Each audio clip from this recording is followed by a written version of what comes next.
Hello everyone, ভিডঙ্ক.com ওয়েবসাইটে তোমাদের সবাইকে স্বাগত জানাই। আমি সৌরভ দে, তোমাদের ম্যাথ টিউটর। এখানে তোমাদের সঙ্গে যে প্রশ্নটি নিয়ে আলোচনা করব, দেখো এফ অফ এক্স সমান দেওয়া আছে A X plus B, F of 0 দেওয়া আছে 3, এফ অফ 2 দেওয়া আছে 5, তাহলে এ ও বি এর মান নির্ণয় করতে হবে।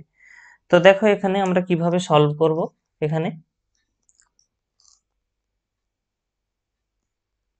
তো প্রথমত আমাদের যেটা দেওয়া আছে এফ অফ এক্স সমান এ এক্স প্লাস বি, তো আমরা এই এক্স এর জায়গায় যদি 0 পুট করে দিই, তখন এইখানের এই এক্স এর জায়গাতেও 0 পুট হয়ে যাবে।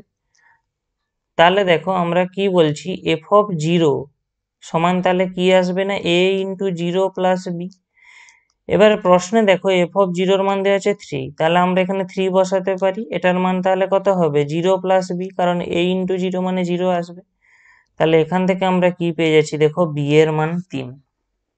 ঠিক আছে, এখান থেকে আমরা পেয়ে যাচ্ছি বি এর মান 3। আবার দেখো আমরা যদি এই এক্স এর জায়গাতে 2 বসাই, তাহলে এখানেও এই এক্স এর জায়গাতে আমাদেরকে 2 বসাতে হবে। তো দেখো আমরা এখান থেকে কি পেয়ে যাব, দেখো এফ অফ 2 ইকুয়াল টু, তাহলে কত পাবো আমরা না এ ইন্টু 2 প্লাস বি। তো দেখো এফ অফ 2 মান আমাদের প্রশ্নে দেওয়া আছে 5, তাহলে আমরা এখানে বসাতে পারি 5 equal to 2a plus B.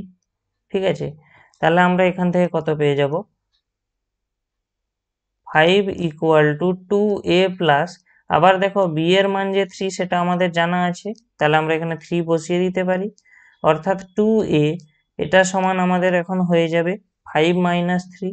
এই 3টাকে আমরা যদি এইভাবে অন্যদিকে নিয়ে চলে যাই, তাহলে আমরা 2a এর ভ্যালু পেয়ে যাব 2, অর্থাৎ a এর ভ্যালু আসবে 2/2। তার মানে এরা কাটাকাটি হয়ে 1, তাহলে a এর ভ্যালু এলো 1। এখন আমাদের প্রশ্ন কি ছিল, a ও b এর মান নির্ণয় করা। তাহলে দেখো আমরা a এর মান এবং b এর মান দুটোই নির্ণয় করে ফেলেছি। a এর মান 1 এবং b এর মান 3। ভিডঙ্ক.com ওয়েবসাইটে ম্যাথটি দেখার জন্য অসংখ্য ধন্যবাদ জানাই। এরকমই নানা প্রশ্ন এবং তাদের সমাধানের জন্য তোমরা আমাদের ওয়েবসাইটটি ভিজিট করো।